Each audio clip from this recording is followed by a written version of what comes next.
My name is Ken Epps, and I would welcome you to the official unveiling of the Seniors for Climate Action Now campaign on Doug Ford's climate crimes. The webinar is sponsored by SCAN, but we're in partnership with co-sponsors Environment Haliburton, Climate Action Muskoka, Climate Action for Lifelong Learners, and Below 2 Degrees. And our thanks go to the co-sponsors for their assistance with the event. For those of you who have just entered, we are recording the event, and we'll be making it available to all the participants after the end, or actually it'll probably be in the next day or two, because it might take us a while to do some editing. But to begin our discussions this evening, I'd like to call on Susan Hay, President of Environment Haliburton, to provide the land acknowledgement. So, Susan. Good evening, everybody. Tonight, we acknowledge that we all live on lands from which Indigenous peoples were dispossessed by colonialism.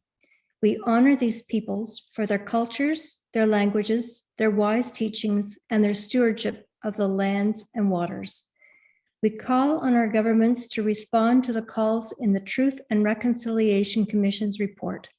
In particular, justice for missing and murdered women and girls. We recognize that to be in right relations with all, we need to repair our relationship with Indigenous peoples, and we invite you to join with us in turning these words into deeds. Thank you, Susan. We were hoping to show you a video this evening to start things off that has recently been released by SCAN called Maud and Millie. Unfortunately, in showing it just in advance of this event, we had some technical difficulties, so we are unable to show it at this time, unfortunately. This, as Terry's just sharing, is the title of the video. It is available on the SCAN website, and we will be putting a link after the end, or actually it'll probably be in the next day or two, because it might take us a while to do some editing. But to begin our discussions this evening, I'd like to call on Susan Hay, President of Environment Haliburton, to provide the land acknowledgement. So, Susan. Good evening, everybody. Tonight, we acknowledge that we all live on lands from which Indigenous peoples were dispossessed by colonialism. We honor these peoples for their cultures, their languages, their wise teachings, and their stewardship of the lands and waters. We call on our governments to respond to the calls in the Truth and Reconciliation Commission's report. In particular, justice for missing and murdered women and girls. We recognize that to be in right relations with all, we need to repair our relationship with Indigenous peoples, and we invite you to join with us in turning these words into deeds. Thank you, Susan. We were hoping to show you a video this evening to start things off that has recently been released by SCAN called Maud and Millie. Unfortunately, in showing it just in advance of this event, we had some technical difficulties, so we are unable to show it at this time, unfortunately. This, as Terry's just sharing, is the title of the video. It is available on the SCAN website, and we will be putting a link to the YouTube positioning of the video that you in the chat that you can look at a later time. It is quite a short video, and it's in my view very well done and quite humorous, so it puts a bit of a different approach on serious topic. Okay, And what I should mention with regards to that as well is that, like all SCAN materials, we want to provide it as an open source. And so in addition to having a look at the video, we would welcome you to share it with friends and family and on Facebook and so on to get it out as widely as possible. So for the remainder of this evening, we want to divide our discussions into 3 segments. In the first part, we will be calling on SCAN members to describe the climate crimes framework and some specific examples of the crimes themselves. In the second, we will ask colleagues from other climate and environment groups to discuss use of the climate crimes material, including and especially within all media. Finally, in the third segment, we want to engage all you, the participants, in a discussion session to explore how we might expand the climate crimes campaign to have a real impact during the Ontario election. So starting now, I encourage you to put your thoughts and questions in the chat function and all through the webinar.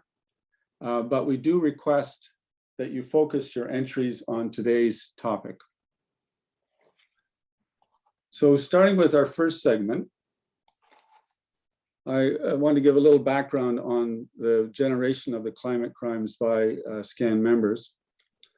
The idea of the climate crimes came from SCAN's Ontario project group, which began meeting more than a year ago in January 2021. Our initial list consisted of 14 crimes. We ended with 33. And we know we cannot claim to be comprehensive. Additional crimes come to our attention still. And if it wasn't so macabre, we could argue that the Ford government has a real talent for them. We must acknowledge that the majority of the crimes material was based on secondary research. We relied heavily on the research and analysis of other climate and environmental groups and media such as the Ontario Clean Air Alliance, Environmental Defense, and the Energy Mix. We owe a considerable debt of gratitude for their primary and extremely reliable research.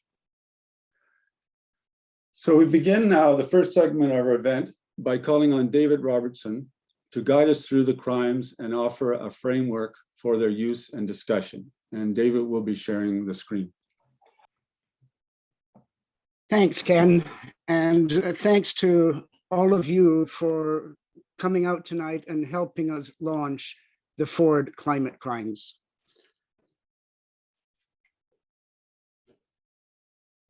Over the next 15 minutes, I'm going to do 3 things. I'm going to provide some context for the climate crimes. I'm going to briefly talk about the concept of climate crime. And then at the end, I'm going to do a bit of a show and tell around the 10 climate reasons to defeat Ford and a compendium of the Ford climate crimes.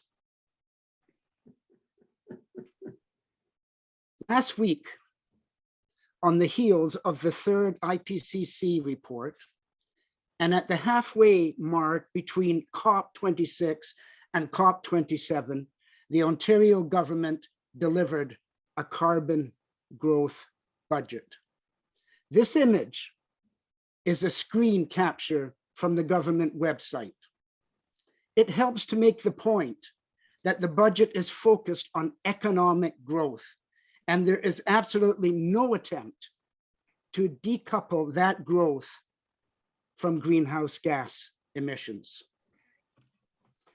In fact, the budget is the latest in a long series of climate policy failures that stretch back to Ford's Made in Ontario climate plan, and then careens through one bad mistake after another.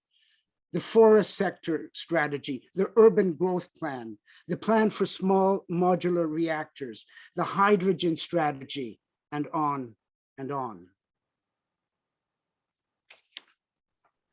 Ontario, getting stronger all the time. That is the first line in the Ontario budget. And in the old normal, In the old normal, that would have been welcomed as unquestioned good news.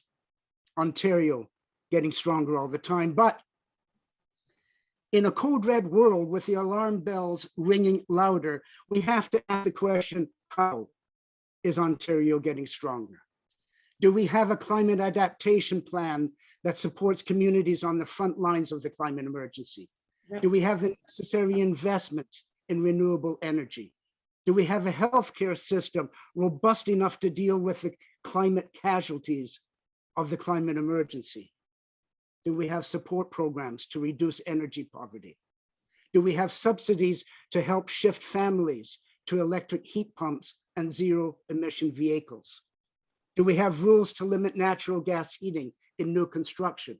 Do we have a transition plan to ensure that no one is left behind?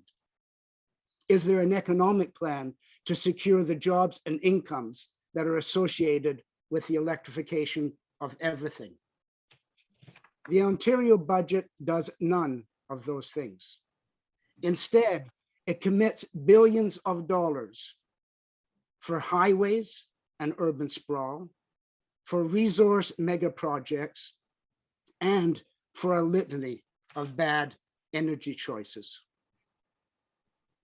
The most recent IPCC report on mitigation provides a way to assess government's actions against a common and a necessary standard, a kind of a scorecard of sorts. If governments are acting in ways contrary to the IPCC's narrow pathway to 1.5 degrees, then we know they're on a fast track, that we are on a fast track to climate disaster. The IPCC in that report concluded that the fossil era must end. We need to rapidly shift to renewable energy. We need to ensure that no one is left behind in the transition to a low carbon economy.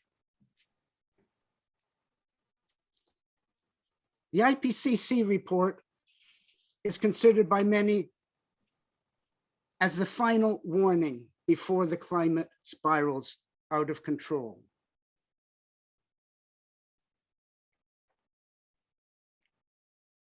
But in addition to those lethal warnings, the IPCC report actually provides a glimmer of hope. Admittedly, it's a narrow band of hope, but behind that is a broad band of actions to keep the planet below the critical 1.5 degrees Celsius tipping point. And because it provides a preferred pathway, the IPCC report can be considered a blueprint for building a low emission economy, a roadmap to a 1.5 degree Celsius future, and the gold standard against which any government can be judged. The Ontario budget fails to heed the IPCC warnings. It also fails to recognize the job and economic opportunities of the pathway to a low carbon economy. The IPCC in its report has set out sector by sector what has to be done. What has to be done in buildings, in transportation, in industry, in nature, in cities, in lifestyles. Ford's actions are completely contrary to those recommendations. Ontario is on the wrong pathway. The reason Ontario is on the wrong pathway is because of the ideological commitments that underpin the budget and Ontario's climate plan. In fact, the Ford government is committed to an economic model that puts fossil fuels first, growth first, and business first.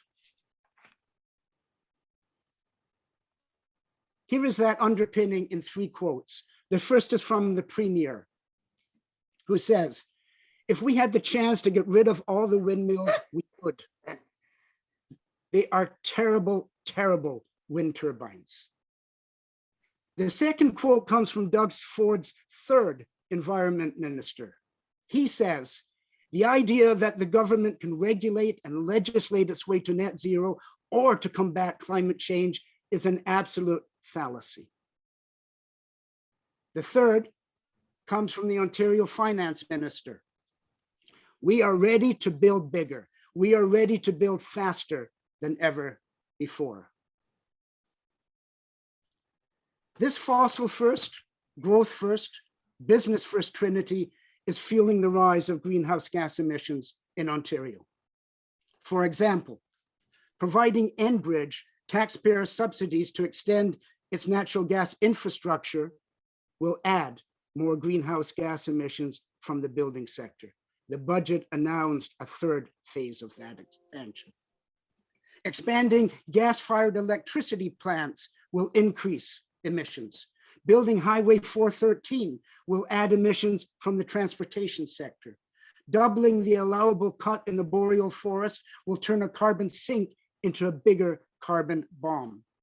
Promoting resource extraction projects such as the Ring of Fire will cause permanent damage to the peat bogs and the release of even more emissions. Using MZO's ministerial zoning orders to run roughshod over environmental regulations will increase greenhouse gas emissions. Refusing to provide subsidies for zero emission vehicles will keep Ontario drivers burning fossil fuels longer than necessary, and giving big emitters a free ride, as the government currently does, only adds fuel to an overheating planet. All of which is why Ontario is nowhere near achieving its ridiculously low emission reduction target of 30%. Here is a chart that points to the problem. On the left is the Ford target of 30% expressed in megatons.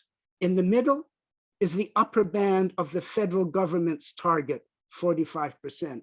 On the right is what Ford has plans to actually achieve by 2030. You see the gap.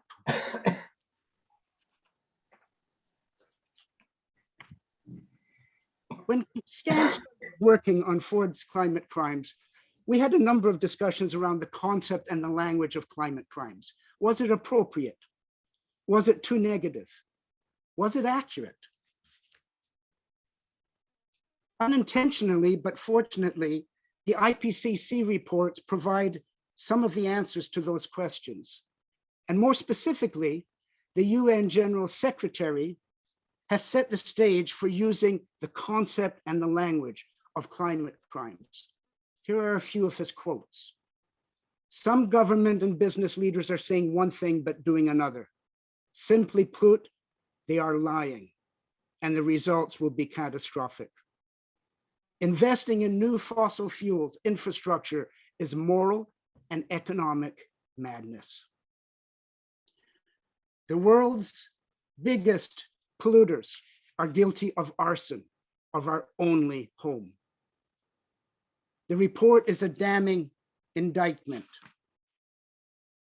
This abdication of leadership is criminal. The UN Secretary could have been speaking directly to Premier Ford. Simply put, Ford's abdication of leadership is criminal. His government is knowingly and willfully failing to act on the climate crisis. Where they do act, it is contrary to the evidence of science and contrary to our own experience of the climate emergency. His action, his legislation, his programs are contributing to climate breakdown, and his climate recklessness and negligence threaten our future. That is a damning indictment. But the charge sheet against the Ford government is a long one. The government's actions provide support and cover for fossil fuel interests. They favor powerful land developers over citizens who are trying to protect natural ecosystems. They reward big greenhouse gas emitters. They promote mega resource projects over the sustainable development demands of Indigenous people. They force more Ontario seniors and families into energy poverty. They jeopardize our health through exposure to toxic greenhouse gas pollution, and they reinforce a legacy of environmental racism that puts racialized communities in harm's way. The Ford government promotes urban sprawl rather than sustainable communities. highways over public transit, nuclear power over renewable power, gas pipelines and gas-fired electricity plants over solar and wind, and subsidies to companies rather than support to families. The evidence for all of those statements can be found in the climate crime write-ups.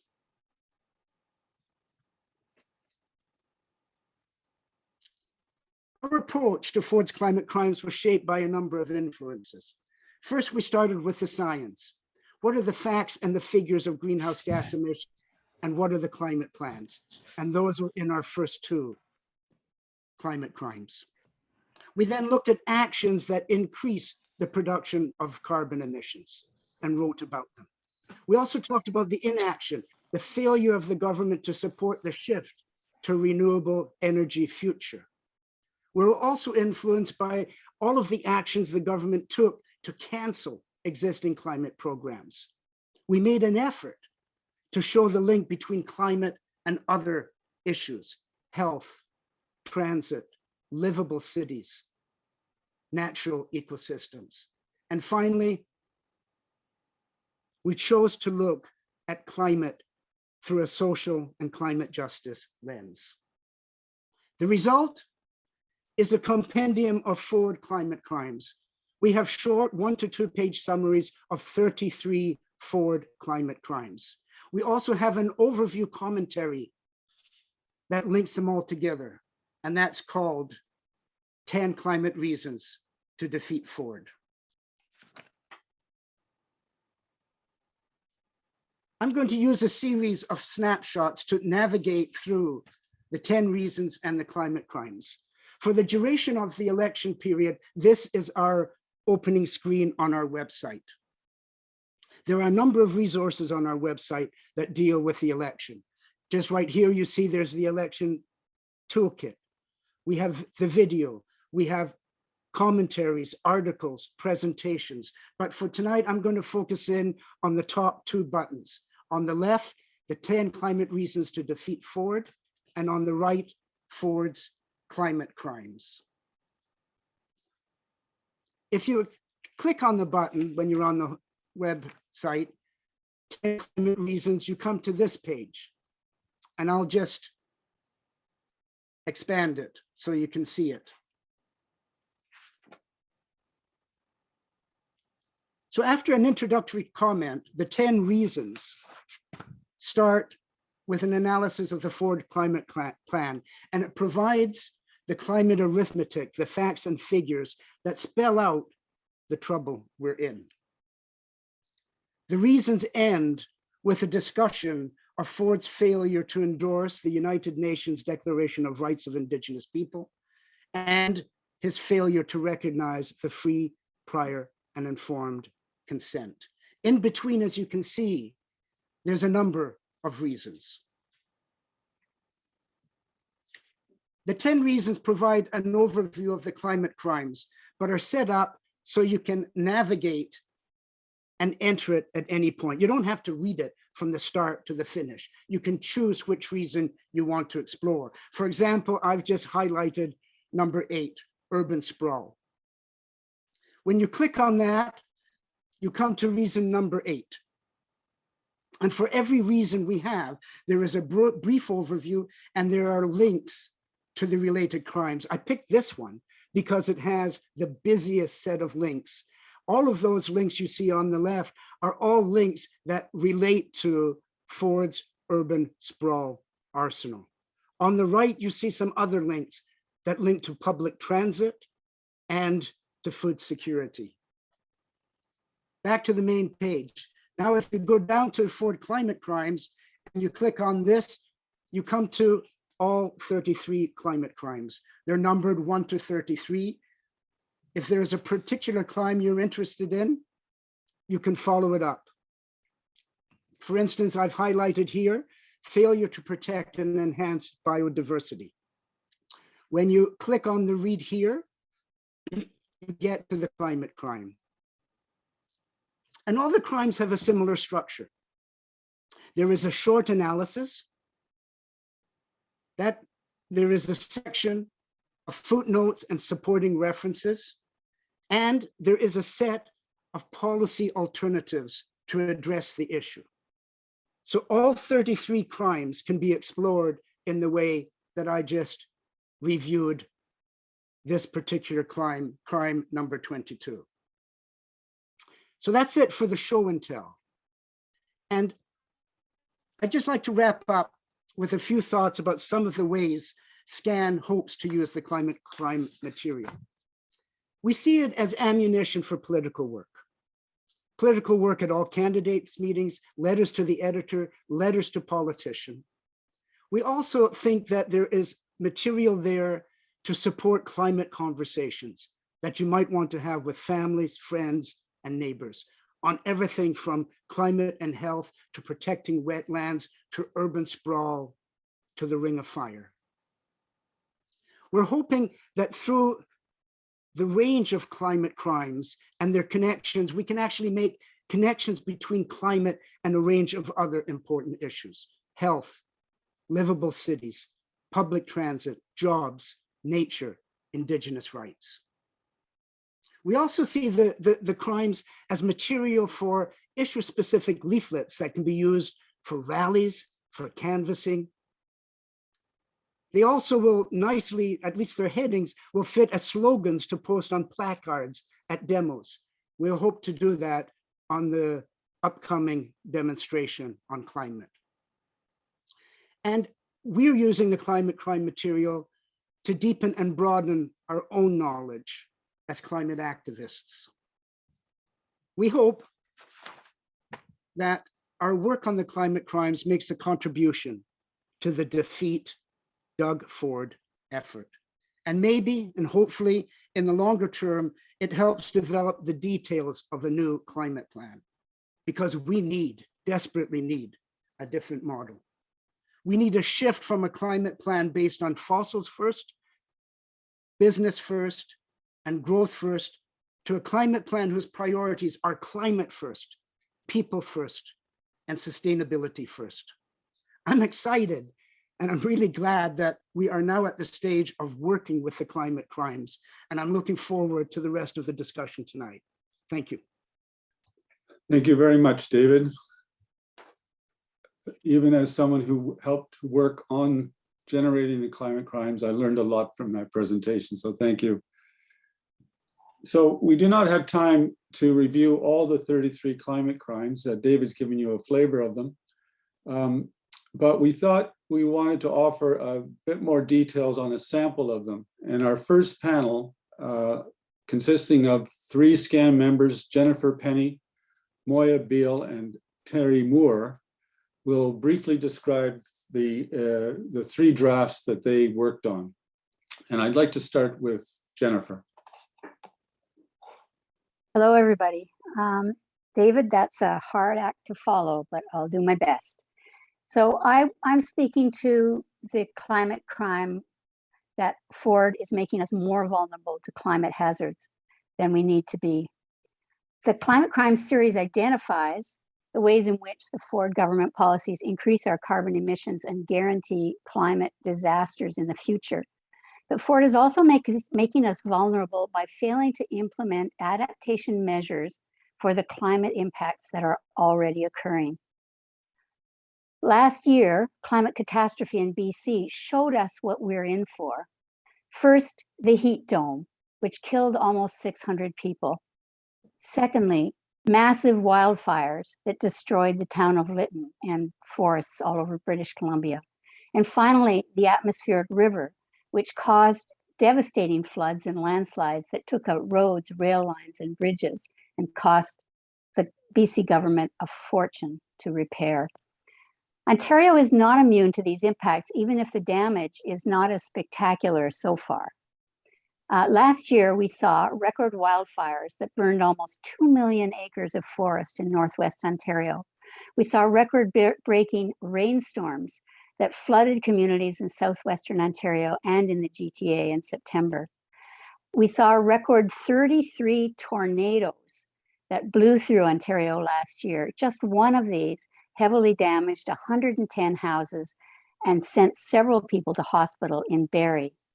We also saw a record number of days over 30 degrees C in Ontario cities in 2021. We don't know how many people died from those heat waves, because Ontario, unlike Quebec, which recorded more than 100 deaths in that period, Ontario doesn't have a proper reporting system for these deaths. Almost all of these climate impacts cost lives, cost individual households heartache and money, and cost governments millions of dollars to rebuild and repair. In 2021, the previous government in Ontario began to incorporate climate change impacts and adaptation into some important government programs. Things like infrastructure standards, for example, for reinforcing bridges, roads, culverts, sewers, and stormwater systems to ensure that they could withstand the more intense storms that we're getting under climate change. They were looking at changes to the building code, so we would build and retrofit our buildings to make us less vulnerable to flooding, to wind damage, to heat, and other climate hazards. They were looking at environmental assessments of proposed new developments, incorporating climate concerns and climate data into looking at proposals for new developments for highways and power plants. A more complete list of the kinds of activities that they were doing with respect to adaptation, it appears in Climate Crime number 3. But all this work, for almost 10 years of work, came to a halt with the election of the Ford government, which dropped virtually all of these initiatives, fired the environmental commissioner, and reduced staff and funding in the environment ministry. The Ford government also cut funding and weakened the powers of Ontario's conservation authorities, which since the 1950s have been responsible for protecting us from floods. Now, there's a bizarre exception to this attack on climate adaptation, which occurred in 2019 when the Ford, inexplicably, in my mind, nominated what he called an expert panel to conduct a climate change risk assessment. He called it the first climate change risk assessment in Ontario, which was simply a lie. This expert panel, which surprisingly did include adaptation experts, reported in November, almost 6 months ago. They took 2 years to create this report. But the report has been buried by the Ford government. Ontario's Auditor General has been unable to get a copy. 3 MPPs that I know of have been unable to get a copy. Staff in the ministry will not release a copy. I have initiated a Freedom of Information request, but don't expect to see a copy until after the election, if then. Why not?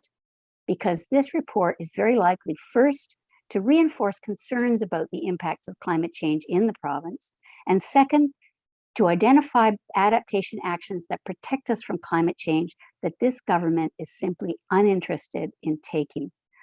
We must defeat this government if we hope to protect ourselves from the impacts of climate change. Thank you. Thank you, Jennifer. We'll now move on to Moya. Another tough act to follow. Hi, everyone. I want to talk with you about climate breakdown in health and the Ford government's disdain and denial of the climate emergency. The health threats of climate change are widespread and interrelated. There are deaths and hospitalizations from heat waves, storms, drought, diseases from pollution from the burning of fossil fuels. There are vector-borne diseases such as Lyme disease. These threats have compounding effects such as crop loss, food insecurity, mental anguish, and increased costs. The World Health Organization's recent warning that the burning of fossil fuels is killing us, especially the most vulnerable, is one of many such warnings over more than a decade. Despite the warnings, British Columbia wasn't prepared for the heat dome that killed nearly 600 people, many of them seniors, many from lower income communities with little green space. Ontario, because of Doug Ford's denial of the climate emergency, his unequivocal support for industry, his attacks on the health system, and countless bad is even less prepared. Just from breathing polluted air, 6,600 Ontario residents die every year, more than 10 times the number killed by BC's heat dome. A key culprit is the emissions from oil refineries and other big emitters, and the free ride that Ford gives them. Transportation emissions are also a major cause. Childhood asthma is increasing. Toronto is in the top 10 of 125 cities assessed worldwide. Accessible and affordable public transit and greater uptake of electric vehicles would help this, but Ford refuses to make these investments. The pandemic has shown that to prevent and minimize health impacts, we need fully staffed health services. We need a robust public health system. We need the support of a strong spine of science. So too does the climate emergency. Ford wasted time showing his disdain and denial. Just after being sworn in, he fired Dr. Molly Shoisett, Ontario's chief scientist. He then abolished the Office of the Environmental Commissioner and jettisoned the province's climate adaptation plan. Ford promised to fix Ontario's backlogged health system and the chronic staff shortages. Help is on the way, he said. But his first budget attacked healthcare, layoff-inducing funding to hospitals, cuts to mental health and Indigenous services, consolidations of our public health units, and merger of ambulance services. He then hit healthcare workers with a law limiting compensation to 1%. This, in tandem with the pandemic, has pushed thousands of healthcare workers to leave. Ford habitually shortchanged healthcare by underspending his budgets.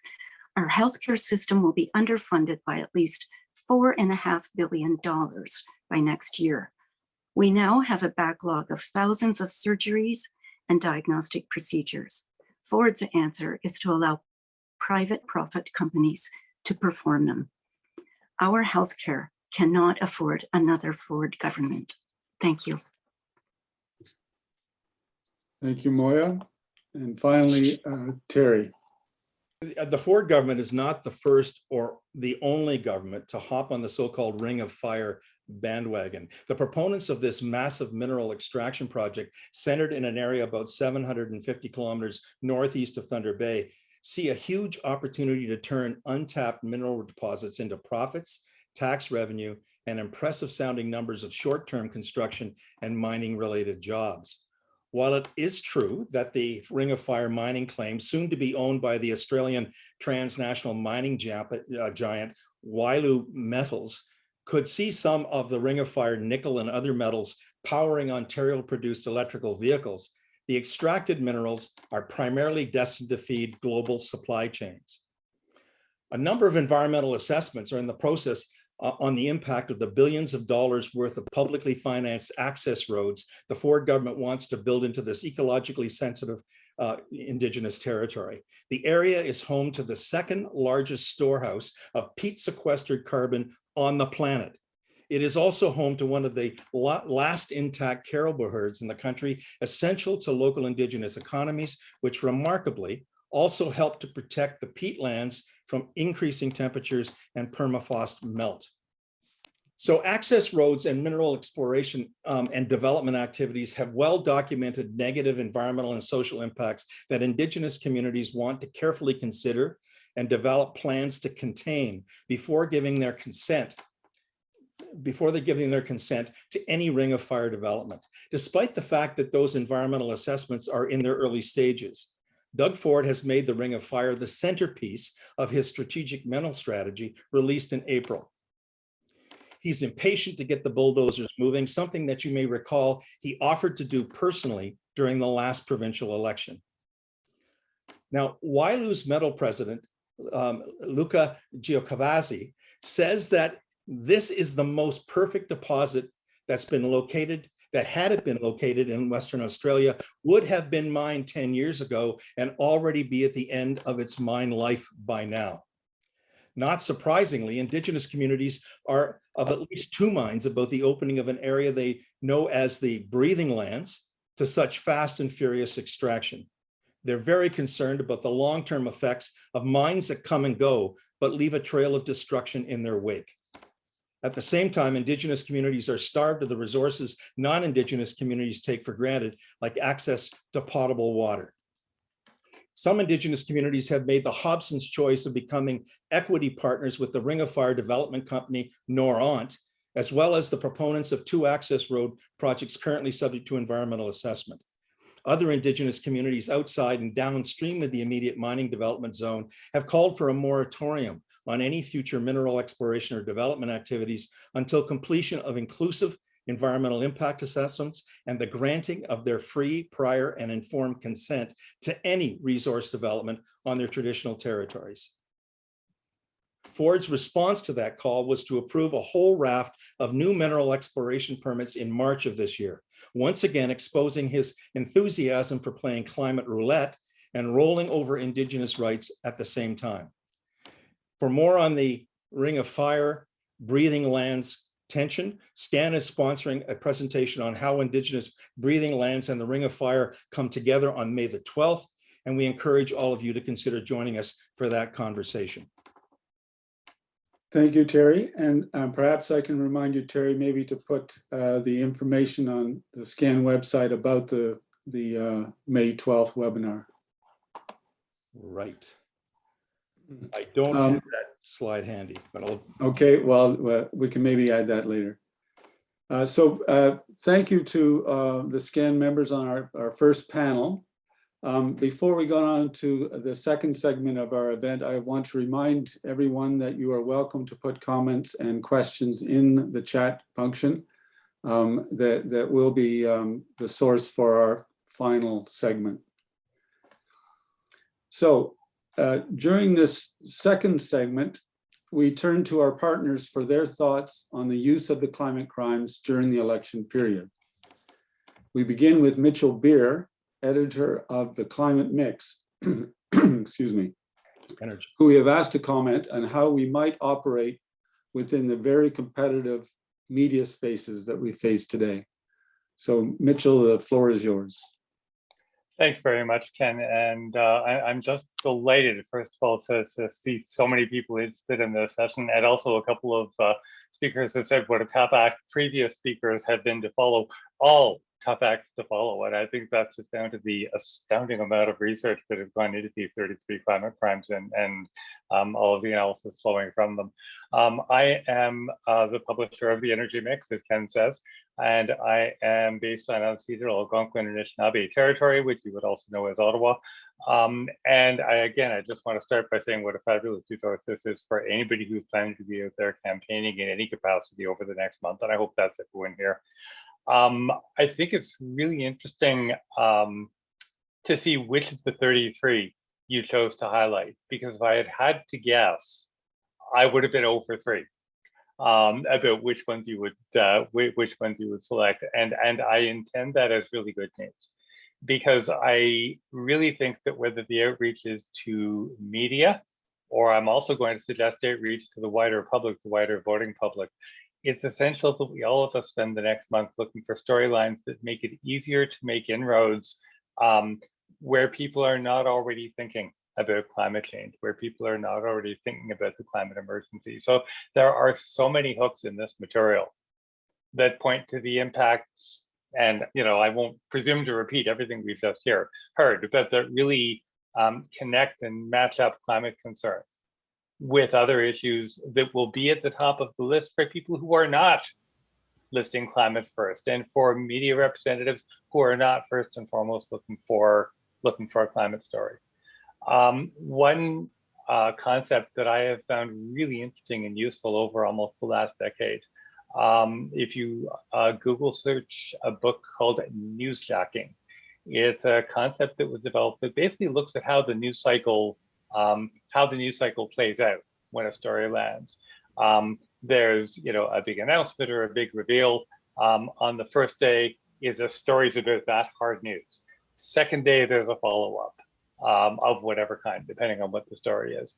And then by day 3 or 4, reporters are either letting the story go and moving on, or maybe they're looking for new angles. And if at that point you come in with material like we have right here in this compendium and say, okay, so this was a story about health.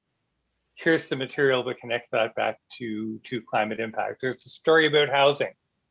Here's something that connects it back to energy poverty and how to eliminate energy poverty once and for all.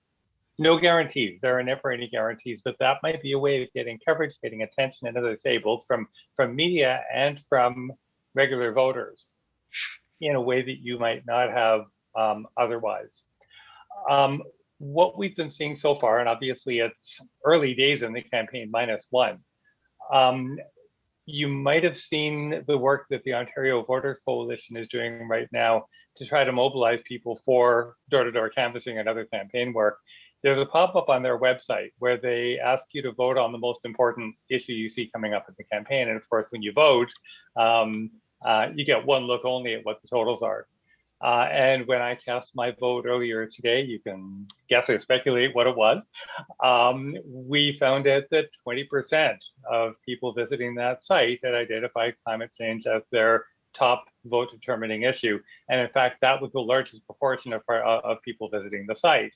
So the good news, climate is the top issue in contrast to what we're seeing in a lot of the coverage so far. The bad news is that means our job is done here in any ridings where 20% of the vote will help defeat a government that stands accused of 33 climate crimes. And I can't imagine what kind of vote split it would take to make that happen. So we know that there are other concerns out there. I'm going to assume and guess these are concerns that many people on this call and many of the people close to us also care about. There are issues out there like affordability, housing, healthcare. So for anybody who has ever had canvasser training, regardless of your partisanship, you know that we have to be ready to do the same over the next month, that we learn what people are concerned. We identify ourselves obviously as working as climate related campaigners, but then we learn what people are concerned about, we pivot. And the one thing different from that conventional campaign training is that instead of connecting their top concern to a candidate to vote for, we connect it back to climate and a party and a sitting government to vote against. Something I've been a little nervous about over the last weeks and months is hearing people talk about how these next 4 weeks are going to be our opportunity once and for all to convince people that Doug Ford is a climate denier and has to be defeated for that. Yes, he is. Yes, he should be. And if that message were going to work, it already would have. So if we really want to get this done, we don't have the option of spending the next 4 weeks restricting ourselves to a message that squanders the amazing work that's been done by SCAN in connecting the climate emergency with all of these other adjacent issues. And I'll just refer you as well to greenresilience.ca, which is where you will find the results of 33 community listening sessions that the Green Resilience Project held across the country that looked at the intersections between income security, climate resilience, and a just transition off fossil fuels. Some of the material in that report might be useful to you in the work ahead. If I have time for just one other point, so interrupt me if not, please. About maybe 3 or 4 weeks ago, Michelle Andrews of Sustainable Merrifield Wolford in North Grenville introduced me to a fantastic friend that I'd never seen before, and it suggests 4 levels of climate action. And I'm thinking you could probably apply this to 4 levels of any kind of action, where it starts out with the things that we can do as individuals, which I know is not Stan's focus, right? But the individual level is where 30 years of greenwashing campaigns have tried to get everybody to focus and feel guilty. So for somebody who starts there and they realize we can't do this all ourselves, they move on to the next level, which is friends and family, at which point we start haranguing those around us. And many of us have had experience with how that works. Then very often we'll go to the 4th level, which is provincial, federal, international. And working there, we just find out how process driven, how slow, how dominated by fossil fuel interests that work is. And Michelle suggests that the sweet spot is that 3rd level. That's about neighborhood, community, which you can easily frame as working riding by riding, poll by poll within that riding to try to make a difference at that level. So I just want to strongly urge everybody, if you, and I'm sure you don't need to be urged, but just to sort of give it that check mark, to make use of these materials, keep on working out outside the bubble of those 20% of us who are already declaring climate our top issue, and use this material to make those connections between climate and everything else, between everything else and climate. And who knows, if we can get it right at that level 3, then back at level 2, we might even get invited back for Thanksgiving dinner in October and actually have an unexpected win in Ontario to celebrate. So, good luck to everybody over the next month. Thank you very much, Mitchell, for those very insightful comments. We now are turning to our second panel of the evening, and we've asked Sue McKenzie of Climate Action Muskoka, Susan Hay of Environment Halliburton, and Michael Barkley of Climate Action for Lifelong Learners to briefly provide examples of how they used or intend to use the climate crimes material. And we'll start with Sue, please. Good evening, everyone. And thank you, Mitchell, so much for the tips on aiding our media to address the issues as they should. I think often they are not as well informed as we would like them to be. So this is a resource that can be used that way. Climate Action Muskoka has a weekly newsletter, a website, Facebook, and 2 Instagram accounts. And we've made it very clear that although we are nonpartisan, we will be speaking out on Ford's disastrous climate decisions. So to that end, we've developed a 9-part series called Meanwhile in Ontario, which juxtaposes what needs to be done with what the Ford government has actually been up to. So we've covered Indigenous rights and reconciliation and climate, environmental policy and actions, energy and transportation so far. The 33 climate crimes have become a reliable and invaluable resource for the development of this series. I don't know how we would do it without all the work that's gone into this. There's just so much legitimate sourcing to the material. Starting tomorrow, we just decided this today, CAM is scheduling a Ford Crime a Day. We'll do 2 on Fridays when we have our usual strikes, to our Facebook account until E-Day. So that should get all 33 of them up there and in front of people. I have a question for SCAN. Can you develop a format for groups to use to post a crime a day to Instagram? Because we would be really happy to do that, but it has to be set up in a certain format. That way, each of us could amplify the crimes in our own Instagram accounts, both our group accounts and our individual ones. These crimes are great for individuals to take away stats to use when discussing politics with friends, or a canvasser that comes to your door, or for correcting misinformation and disinformation, wherever you find it. I was also thinking about circulating the link to the crimes and a little bit of an explanation to our local media outlets for background info. We have a really good relationship with them in Parry Sound, Muskoka, and they're always looking for more stories, more information.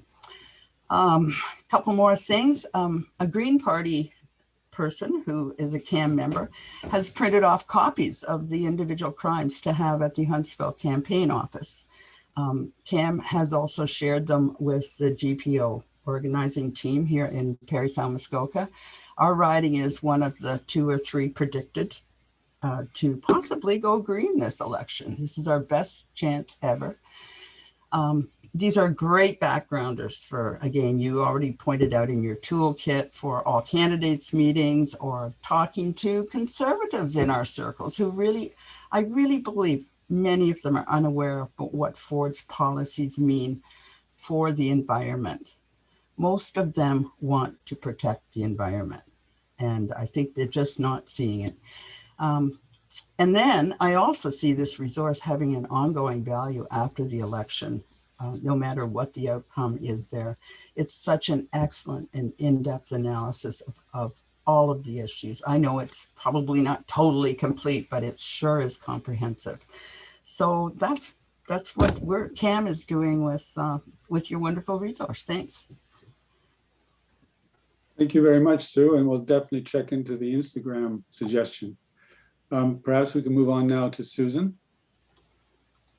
Okay. I've been asked to talk about a letter that I wrote originally to my MPP, but it got published in the Goddard Signal Star, which is the paper in a place where I used to live a few years ago. So the seed of the idea to write a letter was planted, I think, when Ford was first elected, and I was watching footage on the CBC of flooding in Bracebridge while Ford was gutting Conservation Authority's powers.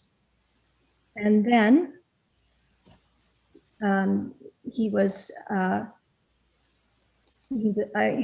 sorry, while we were reading about the sixth mass extinction, Ford was weakening the Endangered Species Act. Then my husband and I just put some more insulation in the attic of our home. And about a week after that, he canceled the rebates on retrofitting. Then we were talking about having to plant large numbers of trees, which are best carbon capture and storage.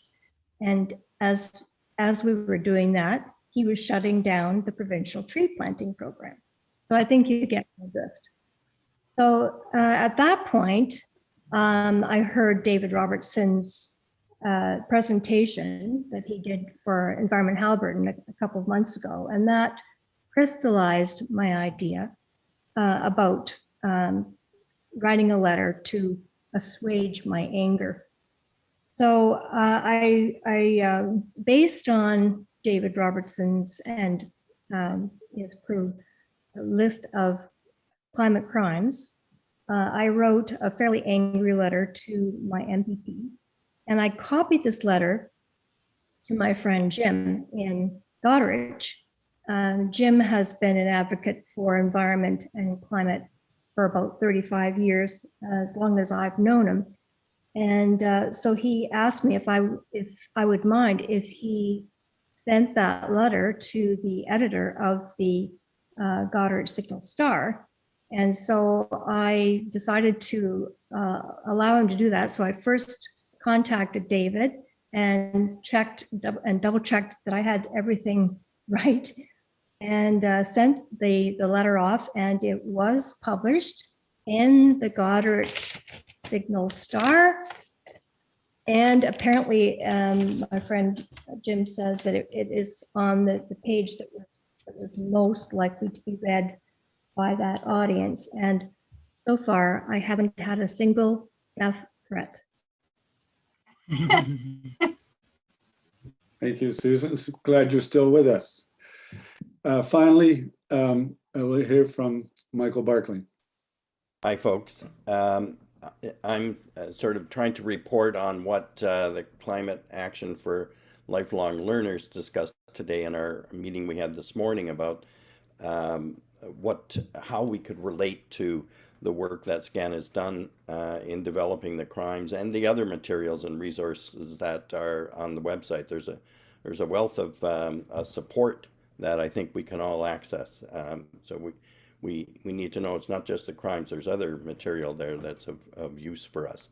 So we're going to direct our supporters to those materials, and especially to the crimes. But what we're trying to do is follow up a bit on what Mitchell was saying, is that we really want to try to figure out how we reach the people who aren't necessarily the committed ones who might be on this call, or the organizations that might be on the call as well. We're asking our supporters to focus on maybe one or few, maybe a few of the crimes that they are really passionate about, that they have some relationship with. So it could be Highway 413 development, biodiversity, energy systems, emissions, poverty, housing.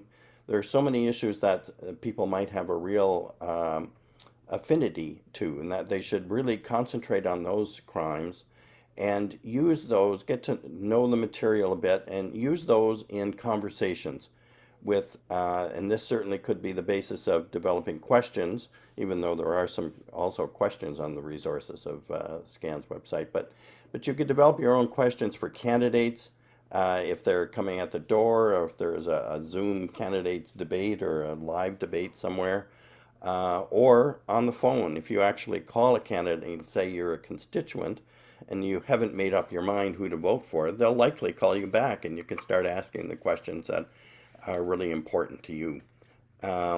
Any way that you could reach a candidate, so we think that would be fairly useful. And we see that you can use those crimes that you picked also to foster conversations with groups that you have an association with, who are not necessarily climate groups or people who are climate committed. It could be a book club, a faith community, work colleagues, family and friends. If you haven't already tried that, as Mitchell said, sometimes that works, sometimes not so well. But the idea is to try to expand some of this beyond the people who are already familiar with the material. And if you know people who are politically engaged, you can send them the links to the crime page, because it's a wealth of information for people who are sort of policy wonks or people who closely follow politics. So that's what we decided we would do today. We'll send the links to our larger supporter group and ask them to sort of concentrate on something that they can spend some time and energy understanding, what the climate crimes indictment is telling us, and then try to amplify those messages. There's 33 of them. There's too many to take them all on, but if you really concentrate on something that is dear to your heart, we kind of feel like that's the way to go. So we're looking more at the personal connection kind of approach that we think will be helpful. So that's I think that's it for me. Thank you, Michael, and thanks to all our panelists for those excellent examples of how we can use the climate crimes material. So we're now at the final segment of this evening's event, where we welcome comments and questions from all participants. Some of you, in fact, many of you have added to the chat function already, but I would encourage you again to make use of the space as the remaining time permits. And I'm going to turn to Terry Moore to guide us through this final discussion. Thanks, Ken. I just want to, again, draw people's attention to that chat function, where there's a lot of interesting resources are being put there by people, who are picking up on things that Mitchell said or someone else said, and putting links, including Mitchell put a link of one of the references he mentioned when he was speaking into chat as well. And there's also references to the Ontario Emergency Climate Campaign, of which SCAN's a member, and probably a number of you that are members of organizations that are also part of that effort as well. So there's lots of resources. I encourage you to save the chat if you want, but what we're also going to do at the end of the session is we'll save the chat, and we will send it out to you in a follow-up email, along with communication about another event that we want you to encourage you to attend on May the 12th, having to do with the Ring of Fire. So you copy it if you want, but we'll send it to you along with a poster with respect to May the 12th. So there's a number of comments which would be useful to follow up, and there's some that have followed up on what Sue was saying, in the sense that personally going to be sending off 1 or 2 climate crimes per day to targeted people within their social networks. So there's been some reference to that. Not a whole bunch of other ideas about what to do with the climate crimes, but reinforcing the view that this could be used, as backup in any kind of follow-up that you're engaged in, either at any of the levels that Mitchell talked about. There is a couple of questions in here which I think would be useful to talk about. And maybe I'll direct this to David and to Mitchell. There's a comment with respect to nuclear power. And SCAN has been very critical of the small modular nuclear reactors. And I know we haven't taken a formal or had a formal debate on nuclear power, but I think it's fair to say we're extremely skeptical about that form of power being used to get us off of fossil fuels. Mitchell, maybe we should start with you. I think that you've got a couple of things you'd like to say probably about nuclear power in dealing with the climate emergency. Can you see the grin? I'm laughing because I find it astonishing that decades later, nuclear is a question that always still comes up in these sessions all the time. The nuclear industry tries to take itself through a renaissance every decade or so, and the latest is small modular reactors. Probably 40 or 45 years ago now, I love being able to trace back that far, Amory Lovins described the nuclear industry as a dinosaur that has had its head cut off, but the problem you see is that it's such a big beast that you can see from a high enough view that its day is over. But because it's such a big beast, it's going to take a little while for the message to get from the head to the tail. So we can expect it to keep thrashing around for a while. And for those of you who followed Amory Lovins' work, I see Brian and others on the call, you'll know that that just sounds like vintage Amory Lovins, because it is literally vintage. He said it ages ago. Small modular reactors are supposed to be the thing where the nuclear industry is going to help us get out of the climate emergency. And there are just a few problems. They, with I think possibly one exception, they are what one nuclear analyst, Michael Snyder, calls a PowerPoint reactor, in the sense that they look great in a presentation, but the detailed engineering hasn't actually been done.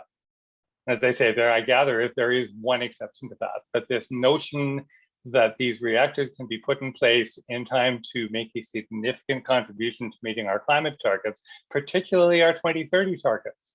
Whereas, you know, we need to reduce emissions 45 or 50% by the end of this decade, you know, and with luck, and if everything works, and if the lawsuits fail and all of the things you know will happen, Ontario might end up with, what is it, 1 this decade? So it's, the technology is not developed enough. It will be way too slow for what we need, even if it were safe, even if it did not pose problems with nuclear waste disposal. And the other point is that this is an industry that has never, to my knowledge, been able to bring in a project on time or on budget. And at a time when, if I cherry pick my data, and I am, I can make the case that solar occasionally comes in at less than 1 cent a kilowatt hour. There is no way these will ever be cost competitive about the technologies that we already know, that are already practical, affordable, ready for prime time, ready to massively scale up. And that scenario will be familiar to many of you. It begins with aggressive energy efficiency, mass energy retrofits that can eliminate energy poverty everywhere across the province, across the country by 2035 or 2040. And once you've reduced demand as far as you possibly can, then you prioritize the technologies that can get us there fastest, cleanest, cheapest, and that begins with solar and wind, which seem to be the only technologies that the Ford government loves to shut down. They actually ripped out a wind farm after it was built and ready to start operating. And I know that them's fighting words in some parts of the province, and that industry has not done a universally perfect job of working with communities and getting people on board. So that's something the industry needs to learn still in some places. But the technologies are right, in contrast to small modular reactors that, as I say, they look great on a PowerPoint if it's what you're looking for. But if you're looking for a real solution, you need to look beyond the spin, and there's no substance behind it. Should I tell you how I really feel? Thank you for that, Mitchell. I just want to say that there are a couple of climate crimes dealing with Ford's reaction to renewables, one on solar, one on wind, and then some more general stuff too that goes into some more detail with respect to the 758 green energy contracts that were canceled, a very large proportion of which, by the way, were Indigenous-led green energy projects. So I encourage people to have a look at those climate crimes and dig further into what Ford has done, dimming solar and attacking wind. Okay, so I'll just add that those were projects that were set to bring clean energy and create jobs in Indigenous communities 4 years ago, and they're all gone. They're gone. Yeah. So David, do I have your attention for a second? I want to put this one to you because it has to do with electric vehicles and the apparent late conversion of Doug Ford to actually seeing some value in electric vehicles. And so there's a question in chat that says, how do we respond to those who say, I take it those are wanting to take the hard edge off? You know, our allegation may be that he's a climate criminal, that Ford is actually, you know, opening or being part of opening, financing an electric vehicle factory.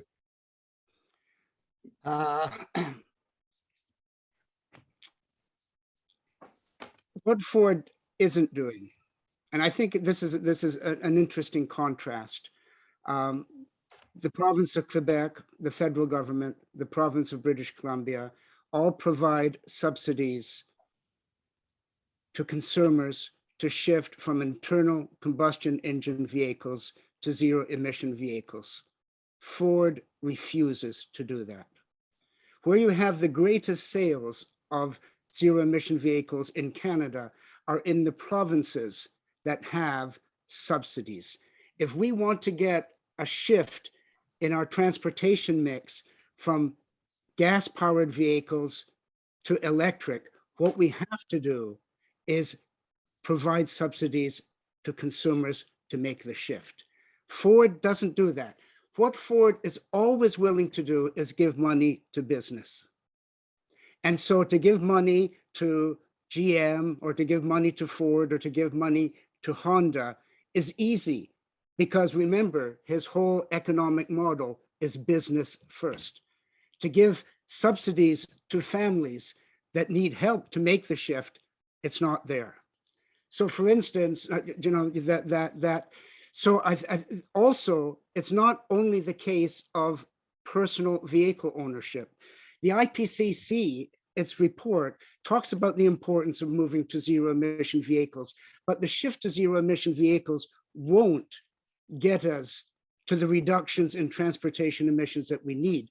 We have to think about different mobility patterns. And that means we have to think about how we design cities as livable 15-minute cities where people can walk, ride bikes, car share, take the transit. What we need is a major investment in electric transit, public transit in Ontario. So Ford is happy to give money to business. It's easy for him to say, see, I'm concerned. But if you look at the details of it, that will do very little to actually reduce emissions. And just while I've got the floor, Terry, if I could, I want to pick up on the nuclear piece as well, because we have a couple of climate crimes that both address small modular reactors and the refurbishment of the existing nuclear plants. And what I want to point out again is what the IPCC says. Its mitigation report says we have to increase investment in renewable energy, solar and wind, by magnitudes, 3 times as much, 5 times as much. But in Ontario, we are spending $26 billion to refurbish old and worn out nuclear plants.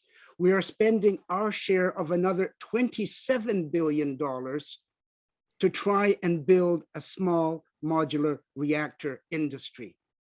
That funding simply crowds out any public support for wind, for solar, for renewable energy.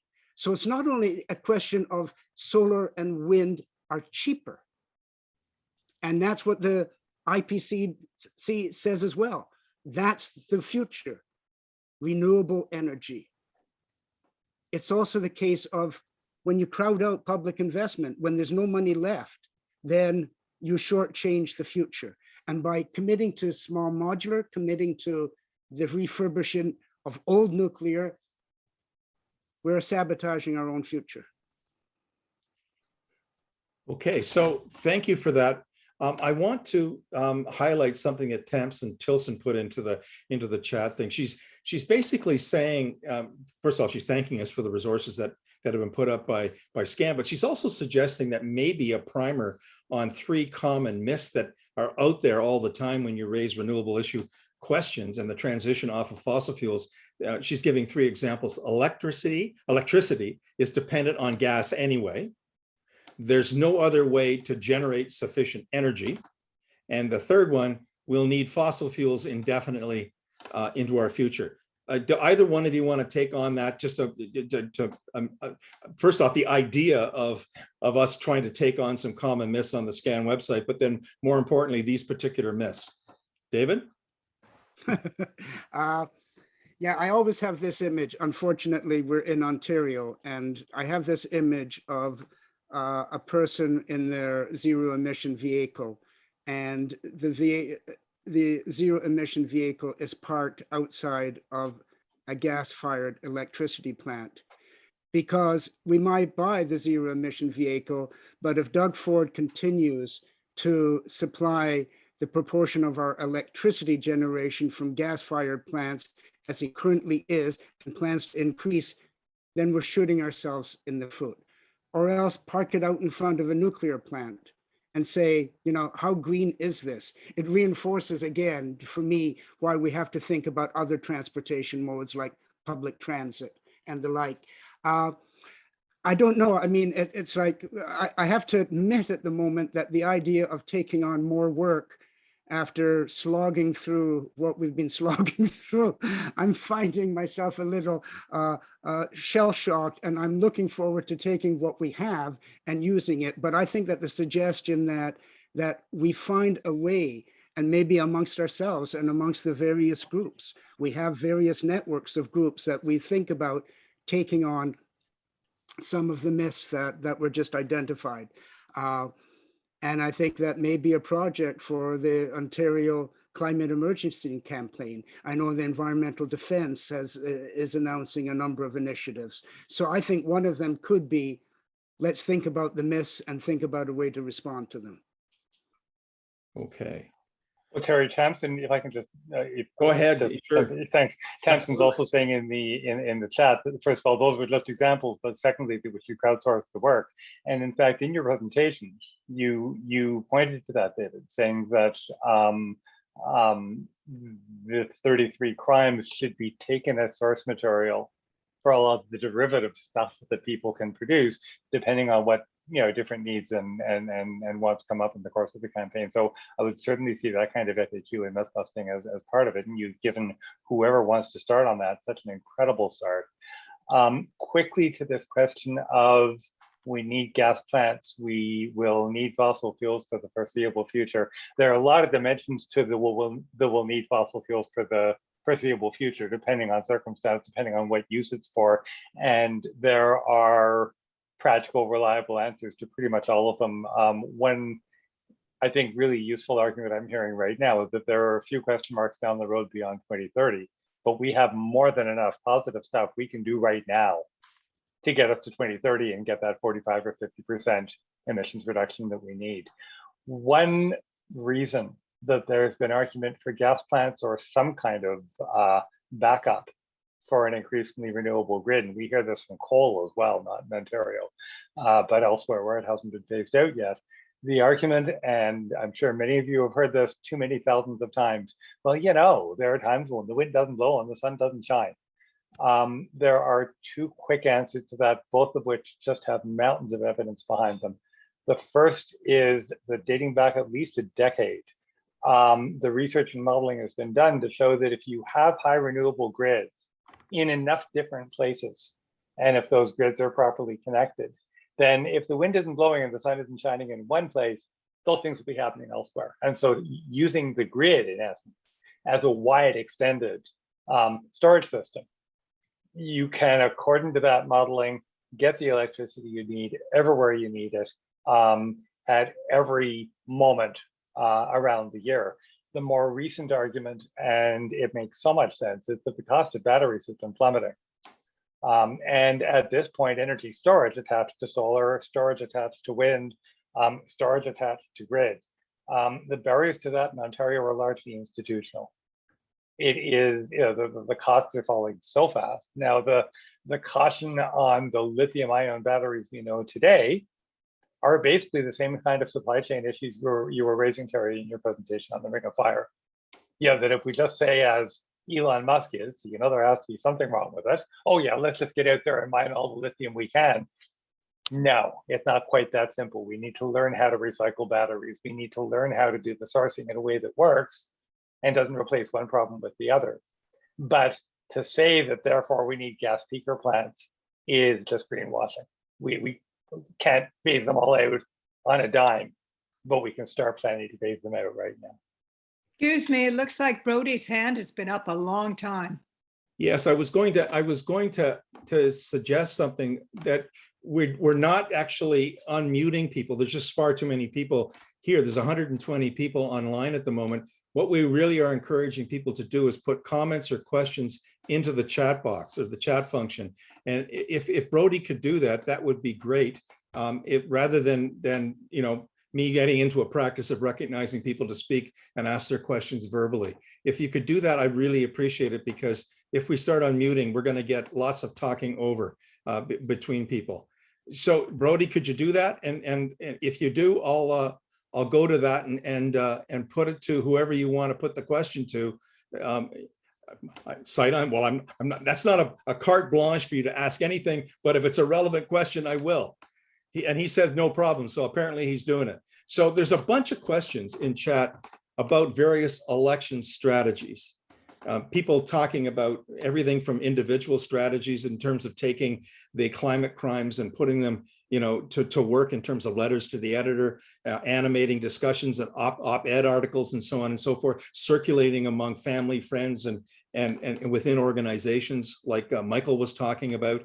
But there's also lots of discussion about strategic voting, proportional representation, and how we're actually going to be able to get the 60% of people, the voices of the 60% who actually want climate action to happen, to be able to elect governments that are prepared to do it. So I just wanted to throw that out there. Is there anything that you folks want to say, anyone who's spoken so far, about what the range of possibilities that are out there in terms of how we act in the next few days that are left in this election campaign? The election's on the 2nd. Voting has already started, as I understand it. So we've got a limited amount of time to actually influence the outcome.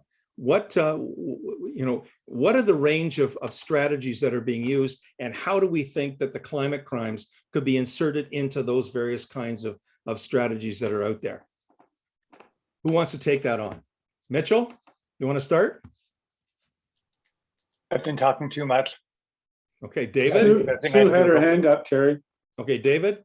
Oh, Sue's got her hand up. Sue, sorry, I can't see. So someone's going to have to help me with this. I can't see the whole range of people. Okay, so Sue. Yeah, well, I don't know how we use the climate crimes in this, but I'd just like to point out there is somebody here at this webinar who's on the planning committee for the Ontario climate emergency campaign. And I think that I like the fact that campaign is bringing together so many groups, disparate groups from business to youth to everything, and that we do need to speak kind of with one voice. I think your resource is fantastic for us to be using to do that. But their goal is nonpartisan. It's to speak with and to all of the candidates from all of the parties and insist that they are on the same page, that they work together, that they recognize that we're in a climate emergency, and they recognize the urgency of this thing. So that's basically all I wanted to say about that we need everybody on. And I know it's hard to imagine a con actually doing something, but with climate at this point, but you know what? They are all over the world. So I don't know what's going on in Ontario. So that's my 2 cents. David? Terry Michael has his hand up. Michael Broadley. Oh yes, Barclay. Okay, Michael. Sue had mentioned before that a candidate was interested in using some of the material in their campaign, somebody who was running against a conservative candidate. And it seems to me that there may well be candidates out there who would find this material very useful for their campaigns. And obviously another alternative for your involvement is to be involved in one of the 14 or 17 campaigns around the province where there's an opportunity to elect somebody who is climate aware, which wouldn't be a conservative. That's another way to look at this material, that it could be widely distributed and used by other campaigns who want to point out the fact that this current government needs to go. Okay. So barring, the divine intervention, we're not going to get proportional representation anytime soon. And so the question is, what do we do between now and June 2nd? Where do we put our best resources? What's our best effort that we can do? There's a couple of questions about what SCAN supports, and Liba Spring properly put into the chat that SCAN is not supporting any particular political party, but rather supports a people first and climate first strategy to hold all parties accountable for the kinds of climate plans they're putting forward. So does anybody want to say a few things about that? You know, in terms of what kind of advice can we give people who want to get active, but maybe in ridings that, you know, it's not up for grabs, you know, to defeat the Conservative. So what are we doing in order to try to do what we possibly can in the remaining time to try to do what we can to move the yardsticks between now and June 2nd? Anybody want to take that? Don't see any takers. David? So, yeah, I think that we know a number of things. We know that right now the polls are showing that Ford is heading for a majority government. Latest ones is seats around the 70 mark, but a clear majority. We also know that the polls are indicating that the majority of Ontario want a change in government. Those are two kind of, you know, that has to do with the nature, I agree, of our first past the post election system. But if there is, again, a majority of people who want a change in government, I think part of what our strategy has to be is to turn climate aware people into climate voters. Because at times people can be climate aware, but not necessarily be climate voters. So I think that that's one of the gaps we have to bridge. I think that we have to focus on vulnerable ridings. There's a whole number of toss-up ridings. All of the polls are saying Ford is headed for a majority, but it's volatile. The electorate is still volatile. We don't know what issues are going to shift. We know what the top of mind issues are. And I take Mitchell's point is that our challenge is to link issues of climate with those top of mind issues that people have. But I also think that we can think about, can we do things in vulnerable ridings? Can we find out where they are toss-ups? And we know two things in those vulnerable ridings. We know that the majority of seniors in those ridings are going to vote for Ford because the polls tell us that over 53% of seniors vote Conservative. So the question is there any way we can influence that? Can we change that seniors vote at all? And the other thing we know is that the youth in those ridings are more likely to vote for the NDP or Green, a party opposed to Ford, but those youth are less likely to go to the polls than the seniors. So on that, we have to find a way to convince the seniors in a number of vulnerable ridings to think about their grandchildren's future, I guess, if nothing else, and what it means to have another 4 years of Ford. And we have to think about getting some of this climate material to the youth in those ridings so that we can actually try to convince them to get to the ballot box. So there is no, I know we all know this, that all of us have been around for quite a while, and we've been involved in a lot of election campaigns, either for political parties on a door-to-door basis or as candidates or as canvassers. And we've also been issue-based around our politics. And it's a lesson that we have to kind of constantly think about and try to learn. How do we influence people? But right now, there are enough vulnerable ridings and enough toss-up seats that we can shift from that Ford majority to at least a minority government. And I think that we really have to, as other groups are doing, we have to link up with groups like the Ontario Voters Coalition and others to think about how we can influence activity in those ridings. Okay, so It's 9 o'clock or a little after actually.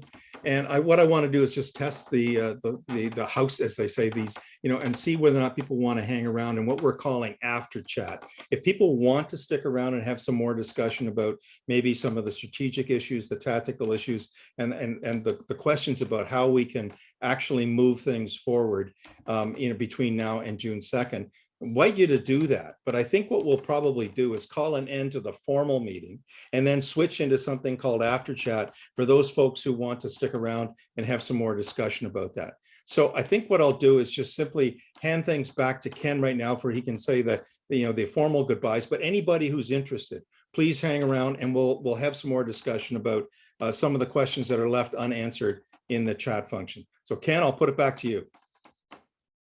Thank you, Terry. Clearly we owe a big thanks to all our speakers and panelists for their very welcome and appreciated contributions this evening. This has worked out to be an excellent evening in my view, and I hope you all appreciate it. I also thank all of you for your interest and participation and being here for the hour and a half we've been here so far. And of course, as Terry said, you're welcome to stay on. We will be sending all participants a follow-up email with a link to the webinar recording that we're making. Plus, I think we'll probably copy in the chat comments so that people get all the resources that are referenced there and links to websites. Just one final thing, I wanted to as we mentioned a couple of times, the next SCAN webinar will be held May 12th at 7 p.m.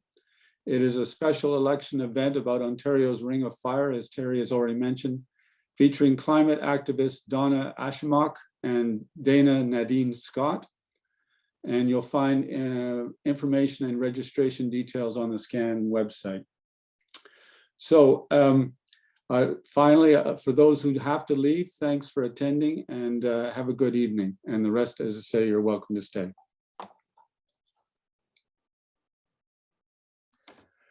Okay, so I don't know whether or not someone from the Ontario Emergency Climate Coalition is still on the line, is still on the meeting.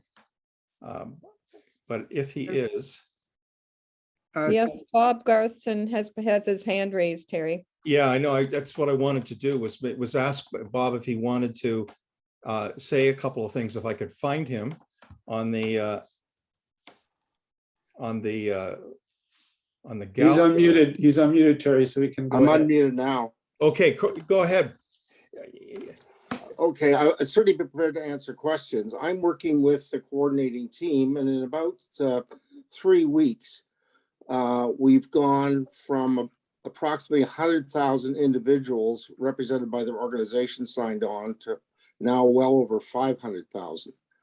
And we are looking at questions. We actually are using a lot of the SCAN questions. We're even using them in my local area, Northumberland. I happen to be in the riding of David Piccini. And so we're using them there as well.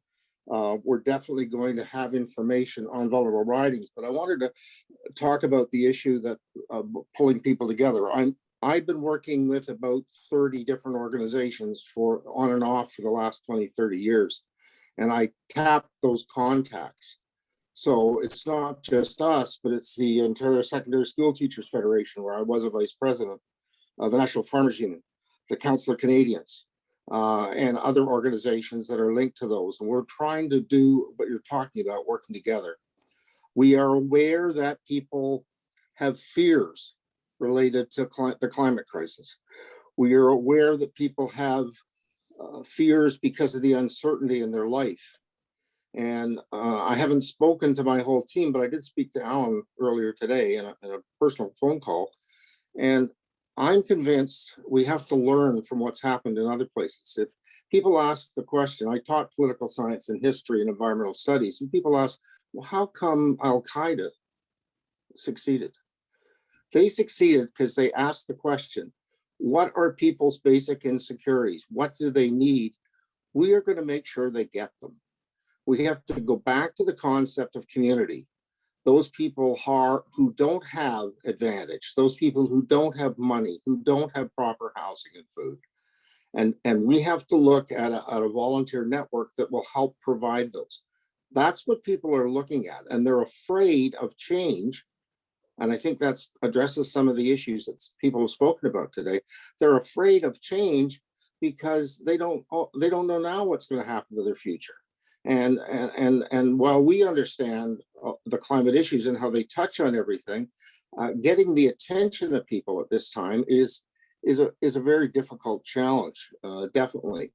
And it's particularly difficult. I'm very pleased that you're doing something on the Ring of Fire. I mentioned in the chat, I've been working on that issue for some time. I've spoken with Joseph Duncan, the deputy chief who was involved in the research, and it is one of the biggest crimes on the planet.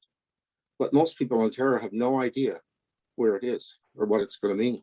And if Doug Ford tells them that you're going to have electric cars with proper batteries because we take the minerals from there, where's the critical voice that's going to make the difference in impacting on that? So I think we have to think strategically. We do have to think long term. But as I said to Alan and I've said to others today, if Ford wins a majority, we've seen nothing yet, because it's not just deregulation, it's self-regulation. That means we won't know what's going on. And businesses and organizations that are trying to meet climate targets will be put at a disadvantage. And we know that when we look at the subsidies to oil companies, we look at the tax rebates. That's what Ford's about. It's not about putting up front for business first in Ontario. It's supporting those who have wealth and who have control. And I think we have to come to grips with that. And if there's anything people want to ask or do, I can tell you I'm committed to what we're doing. I will be involved in the event in Port Hope. And I will be definitely on the call if I can be on the 12th, because it's very dear to my heart. So those are just some comments. All right, well, thank you for that, Bob. Really appreciate that. And saw you on the weekend at the May Day demonstration in Peterborough. I believe that was you that was there. And yes, I spoke there. Yeah, there was a good crowd from people doing that kind of networking that you're talking about. And the real question is going to be is can we put together enough people in Pacini's backyard to maybe turn that from blue to something else? That would be a wonderful thing for us to do. So let's gather at Pacini's riding on I think it's May the 11th, right, to try to help make that happen. Anybody else that wants to put your hand up if you want to ask a question, chime in. We probably got enough people. We're down around 68, 70 people. Brody, do you want to unmute yourself and ask your question? Yeah, hi, sure. Please don't mind my webcam filter. Hi, everyone. Good to be with you. So I'm just joining in from down south from you, like Golden Horseshoe area. Some of the stuff that I've heard tonight is similar to some of the discussions that I'm hearing here in our area. And I wanted to come to this just to see what y'all were talking about and share some of what we have been discussing. And I'm hearing themes around like partisanship and, charitable status and how our organizations can navigate that and trying to make sure that we're obeying all the legalities of the election. Also, there's a strong desire for proportional representation or some sort of voting reform. But I think another thing I've put in the chat, this Not One Seat initiative. We were spoken by this fellow named Tim Ellis, and I'm just making sure that some of you know it just because it sounded aligned with some of the things I heard tonight in terms of there's just this desire to make sure above all else that the Ford government does not get another majority, and they're focusing on these specific ridings. And I was sharing that just because it may be a worthwhile network to have some of y'all connected into if it's something you're interested in, just so that there's more of this kind of provincial connection, and that any volunteers or interests that they find through their network can then be properly guided to various local organizers or organizations in the ridings. And yeah, that was pretty much it. And that was kind of how we're approaching it, that we'll have one channel that's maybe non-partisan that will be focusing on, just deep canvassing, talking about these issues, the things that we'd like to see. And there will be this other channel, which would be more focused on looking at these ridings that you mentioned, I think David as well, just like targeting those ones that seem vulnerable, ensuring that a lot of effort is put to them so that any of the kind of canvassing that's happening is really focusing on the folks that can make a big outcome in this with relatively few votes. That was all I wanted to share. So yeah, thanks for listening in. Thanks for that, Brody. Terry, you have Fiona's hand up. Hi, Fiona. Do you want to unmute yourself and ask your question or make a comment?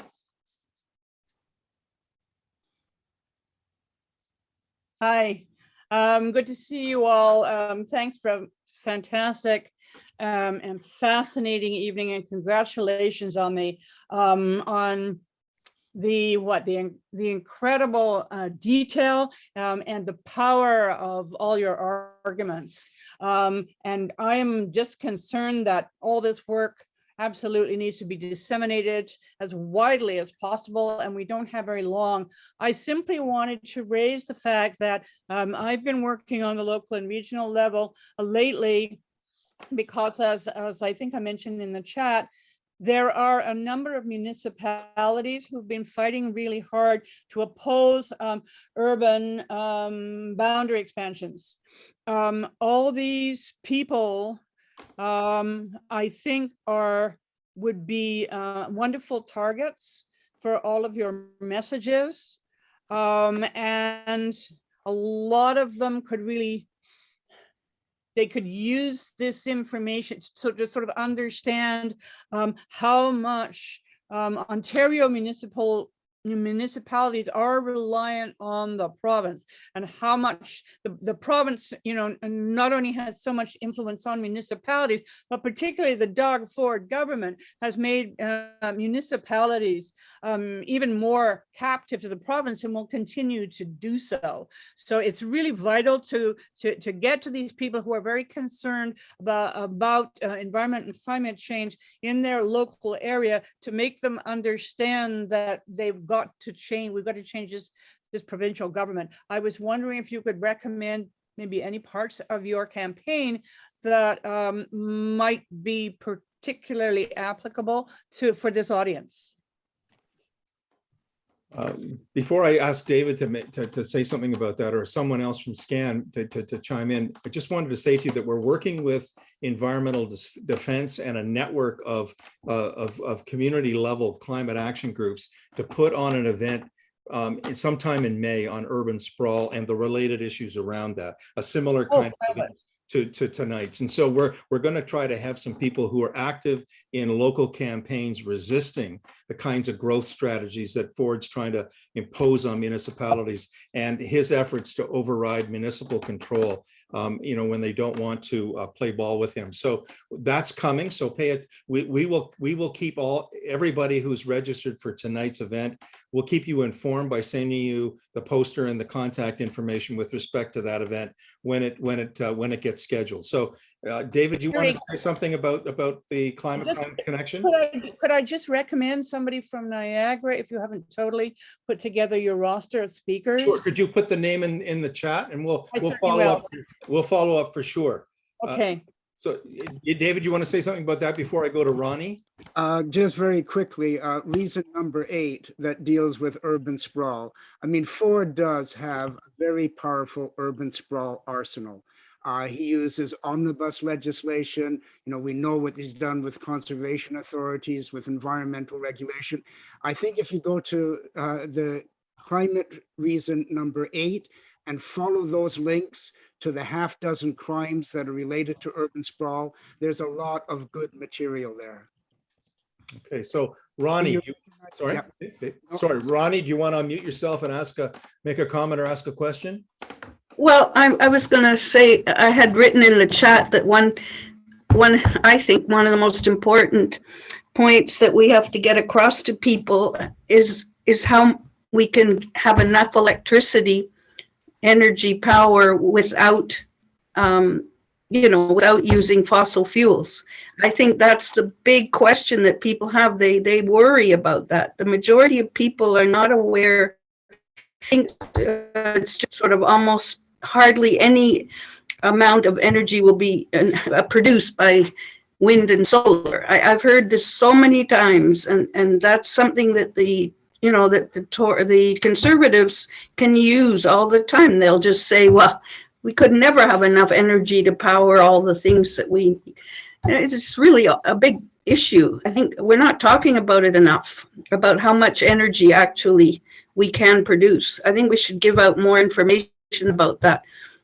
And the thing I was going to mention is that Tim Ellis is his campaign, Not One Seat, is in Toronto with 11 ridings. So it's not Ontario wide, but he has definitely got a very clear plan and how to win those ridings. Those three, he says those 11 ridings are key to conservatives not getting a majority if we can win those ridings. So I think he has a lot of knowledge, and he's very, determined and competent, and he has a good support group. He's left lead now for the time just for this campaign. So he started his own campaign. So I just want to give that out because some people may not realize that. Okay. And I'd really appreciate somebody commenting on what I just said about energy and how that can be a concern that we're not addressing. But thank you. Anybody want to take a shot at that for the moment? Is Mitchell still around online? I don't see him. Mitchell Beer. Anyway, David, do you want to say something about that or before we move on? I think that Ontario, the generation in Ontario of solar and wind is dismally, and that is the reality. And it's because of Ford's cancellation of the green energy contracts, years of underinvestment. That's not the case in other countries. And the renewable power in terms of solar and wind is growing exponentially all around the world. And in fact, the IPCC said it's probably going to replace gas by 2025. So what we're at is at the cusp of an incredible expansion of solar and wind power. And for us in Ontario, it's how do we get Ford out of the way so that that expansion can take place? Because so long as Ford is there, we will not have an expansion of wind and solar. But the technology is now there. The moves to have the links with the grid is there. The price point has dropped so dramatically that it is increasingly the cheapest form of energy that we can have. All of the stars are aligned in the constellation. The only problem is the Ford black hole. Okay. Did I mix metaphors? Anyway. You did, but that's fine. You know, I like that image of Ford as a black hole. It sucks in everything, including light, and nothing comes out. So that's a good image. Anybody else got any comments about this whole thing about electricity? Of course, there's always going to have to be a debate as we do this transition. We've got to get fossil fuels under control, but we also got to think about whether or not we really need to power all the things that we're powering right now. And there needs to be a discussion about the kinds of things that we're producing and whether or not we really need to have the kind of level of consumption that we're currently, at. And so that conversation seems to me to have to take in tandem with the trend, with a discussion about how we're going to manage this energy transition. Anybody want to chime in at this point with respect to electricity, or that whole problem of convincing people that we can actually make a transition without leaving them in the dark and cold? I mean, I think that Ontario Clean Air Alliance has amazing resources around this issue. They understand the grid. They understand the need for storage and how easy it would be to use Quebec Hydro as a storage point. The amount of material and information on their website around energy and the electricity system in Ontario is fabulous, and you can find just about every argument you can think of on their website. It's a great resource. I agree. I just don't think the public is hearing about it because they don't look at those websites and they don't listen to those people. But That's the problem. There are materials that we can use, just like we're talking about how to use the climate crimes, to use that material in the work that we do on the ground. I mean, the only way to get this out, I think, is what we've been talking about tonight, about getting involved in campaigns in areas where there's a possibility of defeating a particular conservative candidate. And we know there's 14 or 17 ridings that are very vulnerable to the conservatives, and getting, taking some of the material from the Clean Air Alliance as well as the climate crimes, and in fact the climate crime on energy is repeating a lot of what the Clean Air Alliance is saying as well. So the material's there. I think it's a question is the strategy on how to use it and get it out to the people who are not the committed.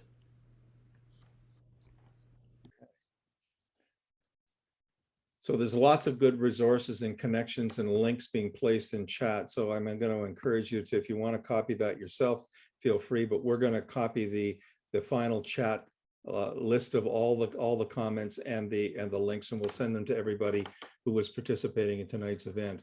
Want to also remind people that there's things like the Clean Air Alliance presentation by Jack Gibbons is available on the Environment Halliburton website and on the Environment Halliburton YouTube site. So we can, if anybody's interested in those kinds of previous SCAN events, they're linked on the SCAN website. They're also linked on Environment Halliburton's website, and so you can easily access those things. So anybody else want to say anything before I think we should start thinking about calling it a night. It's 25 after 9 almost. And so I would like to turn things back over to Ken for some final thank yous and good nights. Ken? Well, I'm repeating the thank yous that I've already made, but actually I should make a final thank you to you, Terry, for doing such a good job of dealing with this last segment of trying to get people's questions and views up into the discussion. Just to remind everyone that we will be sending out materials following this. So if you haven't had the opportunity to put down or write down the various links and names of groups and so on from the chat, you'll receive that later, as well as I mentioned before, a link to this recording of the whole evening. So I think with that, again, thank you all for not only participating in the main event, but staying behind, and look forward to seeing you at future events. Bye for now.